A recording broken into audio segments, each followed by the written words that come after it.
Okay, this is my pet peeve with a lot of the production boats. So you see this is a wiring chase up here by the front windshield, okay? So I exposed it.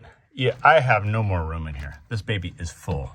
And this is the challenge with a lot of these chases. They basically set it up for people that have maybe one fish finder, maybe a radio, very small install base, okay, as far as equipment. But you know, you start adding a second helm, second station, multiple displays, NMEA 2000 network, heading sensors, external GPS sensor. I mean, you start adding the list, and they obviously did not account for all this, okay? And the reality is I home run all of these to a central fuse panel. It makes it easier for troubleshooting, plus you minimize voltage sag. There's a long list of reasons why I do everything a home run, okay?